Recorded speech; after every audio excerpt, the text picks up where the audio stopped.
लोकसभा निवडणुकीचा अर्ज दाखल करण्याच्या चौथ्या दिवशी वंचित बहुजन आघाडी पक्षाच्या वतीनं सोलापूर राखीव लोकसभेसाठी राहुल गायकवाड तर माढा सर्वसाधारण लोकसभा मतदारसंघासाठी मोहोळचे माजी नगराध्यक्ष रमेश बारसकर या दोन्ही उमेदवारांनी सोमवारी मिरवणुकीनं अर्ज दाखल केले। वंचित बहुजन आघाडीच्या दोन्ही उमेदवारांनी छत्रपती शिवाजी महाराज यांच्या पुतळ्यास पुष्पहार अर्पण करून पुढे 4 हुतात्मा स्मारक डॉ. बाबासाहेब आंबेडकर यांच्या पुतळ्यांना अभिवादन करून मोठ्या वाजत गाजत मिरवणूक काढून 7 रस्ता येथील नवीन जिल्हाधिकारी कार्यालयात जिल्हाधिकारी तथा लोकसभा मतदारसंघाचे निवडणूक निर्णय अधिकारी कुमार आशीर्वाद व माढा लोकसभा मतदारसंघाच्या निवडणूक निर्णय अधिकारी मोनिका सिंह ठाकूर यांच्याकडे उमेदवारी अर्ज दाखल केले।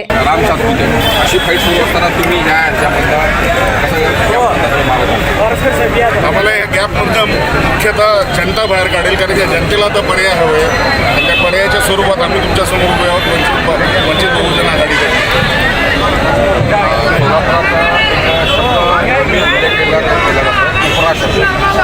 उपराशब्द तर या शब्दाकडे कसं बघता? भाजपचे उमेदवार बाहेरचे उमेदवार आहेत, तर सर्व स्तरातून टीका केली जाते बाहेरचे उमेदवार नको पाहिजे। तुम्ही काय म्हणणार? खरं पाहिलं तर वास्तविकता या टीकेला काही अर्थ नाही आहे। कोण बाहेरचं आहे कोण जवळचं आहे मुद्द्याचं कोणी बोलतच नाही आहे। मुद्दा हा आहे की सोलापूर हा इतका मागासलेला भाग आहे, एवढा मोठा जिल्हा असून एकेकाळी सोलापूरचं इतकं भव्य होतं, वैभव होतं, तो वैभव सगळं कुठंतरी नष्ट झालेलं आहे। तर त्या मुद्द्यावरती कोणी बोलत नाही। इकडे उपरा कोण नाही ह्याच्यावरच सगळं बोलबाला चाललेलं आहे। ह्याला काही अर्थ नाही, ह्याच्याने जनतेचे काही प्रश्न सुटणार नाही आहेत।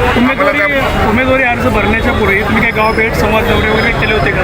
आणि ते केले असेल तर नेमकं कोणत्या प्रकारचं तुम्हाला रिस्पॉन्स मिळतोय आणि लोकांचे नेमकं म्हणणं काय आहे? लोकांचं म्हणणं, लोक तर वैतागलेले आहेत, लोक दोन्ही पक्षाला वैतागलेले आहेत। 2014च्या आधी त्यांनी काँग्रेसला बघितलं होतं, 2014 पासून 24 पर्यंत आता ते भाजपला बघतायत।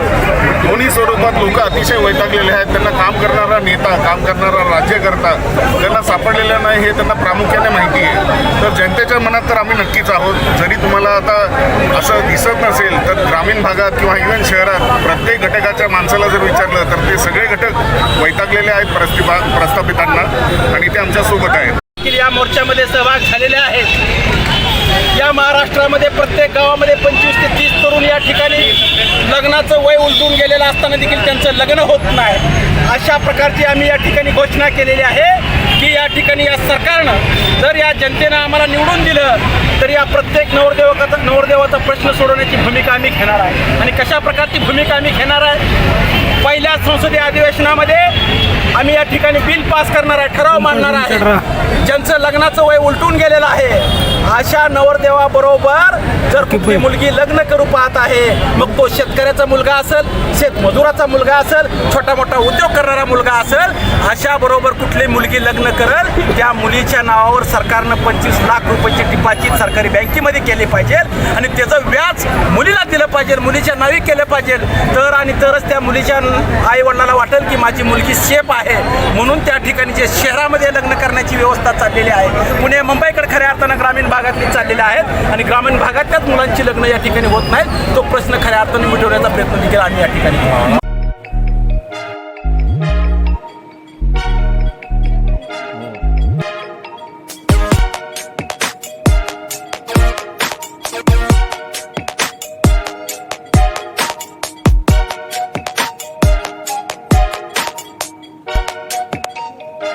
सोलापूर शहरातील सुप्रसिद्ध हॉस्पिटल म्हणजे सेंट्रल मल्टी स्पेशालिटी हॉस्पिटल मागील अनेक वर्षापासून सेवा बजावत आहे। 24 तास इमर्जन्सी सर्व्हिस, मॉडर्न टेक्नॉलॉजी, अनुभवी डॉक्टर्स तसेच अत्याधुनिक तंत्रज्ञान सुविधांनी सुसज्ज स्त्रीरोग प्रसूती विभाग, ऑर्थोपेडिक विभाग, मेडिकल विभाग आणि इतर एकमेव नाव म्हणजे सेंट्रल मल्टी स्पेशालिटी हॉस्पिटल। पत्ता गणेशपेठ शॉपिंग सेंटर, मंगळवार बाजार, सोलापूर।